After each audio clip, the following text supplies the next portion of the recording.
was 50 members, or maybe it was 57 members. I'm not quite sure about the number now because I've been rolling numbers around today.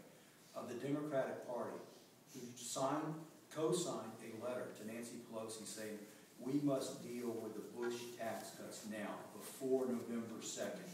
We need to make the Bush tax cuts permanent. I've been saying that for 9 months. Right. They need to be made permanent. Because if we don't tackle that issue, we're going to have the cruelest of tax increases at the height of one of the worst recessions in the history of the United States of America. Aren't the Bush tax cuts what drove us into the ditch? No. No, not hardly. No. What drove us into the ditch? I used this in reverse to ask her when I called her office and asked her, what is your position on extending the Bush tax cuts? It seems like now the president has come out and said, I authorize 98%, or everything but the top 2%. So you're authorizing now 98%, you're in agreement of 98% of the Bush tax cuts. The very policy that your administration has accused the prior one of driving us into this economic ditch. Do I understand you correctly? And I remind people every day that, you know, last time I checked, and I was in brigade command over in Germany in January of 2007. The Democrats took control of the House in January of 2007. The last 2 years of the Bush administration. So their hands are pretty dirty too. And they never passed a big bill from that point forward until the $787 billion stimulus act checked that out. Yeah.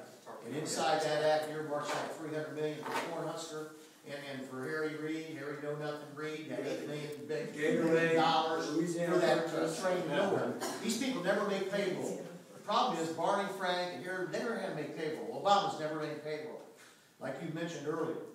Most of those cabinet officials that are up there have never worked hard a day in their life, where they felt the sun on their back, the sweat on their brow, and gotten blisters on their hand from hard work. They're not like us. They're part of the political elite who divorced themselves from mainstream America. And they think it's their money and not ours. Well, that's exactly. Mike, that can be said for Congress and their staff too. Trust me. Remember, I worked on the Hill. I had my nose on the 10th lap, and I saw what was going on. It's like, wow. When the president says the 2 tax cuts, the 2 Bush tax cuts, weren't paid for, that presumes a completely warped sense of whose money this is. It's not allocated by you. It didn't cost you anything. Yeah. And they didn't make it either. Did you have a question over here? Sir. I read an article the other day. I don't know where they got their information, but they're saying that about 25% of the military is ready to get out when their time is up. And we know the morale's getting lower and lower. How can anyone turn that around? Or how can Well, we've been at war now longer than any other time in the history of our country. We passed by the 9th year mark last week. 9 years of steady combat. Now, not all of our forces are in combat on any given day, but here's the way it works out. A third is in combat, a third just got back, and a third is preparing to go into combat any day now. And that is one heck of a hamster wheel to be on. And I'm one of those guys. My son's one of those guys. My son just came back from Afghanistan after a year-long combat tour in Kandahar, which I can tell you, ladies and gentlemen, is hell on earth. My son-in-law is a night stalker with the 160th Special Operations Aviation Regiment 7 times.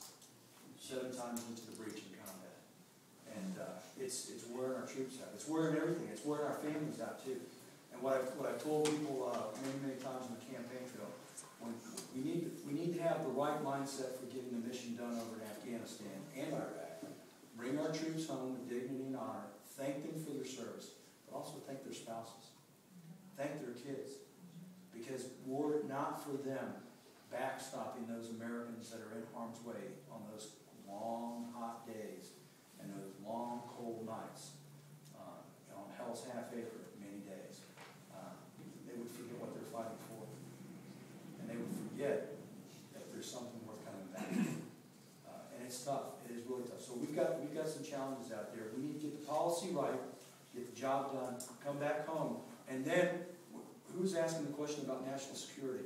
We need to prepare for the challenges that are over the horizon, because the challenges are out there. And every time we turn on the TV, we see Iran, we see Pakistan, and we know China's out there. We know North Korea's out there. Venezuela.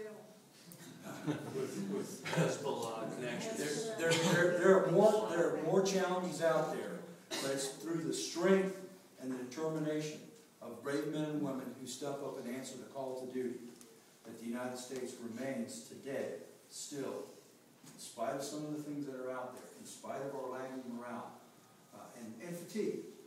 To be honest with you, fatigue.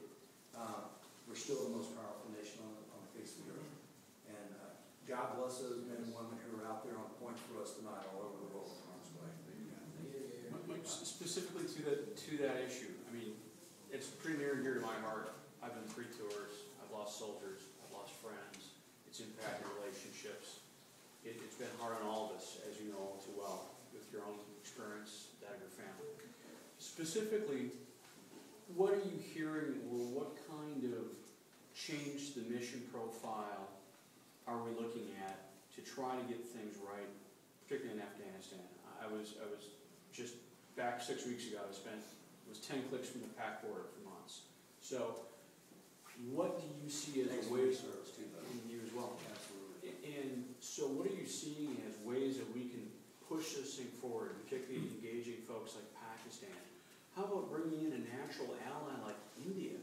You've got 1 billion Democrat Hindus who are part of the emerging market that, you know what, might be a little bit opposed to the rise of radical Islam. I think they lose as much sleep at night as we do. Yeah. About what's going on over there. And the Fatah area, as you well know, is, I said Kandahar's hell on earth. The Fatah area is the Wild West and hell on earth each and every day. It's very dangerous out there. And the Pakistanis have some very tough challenges.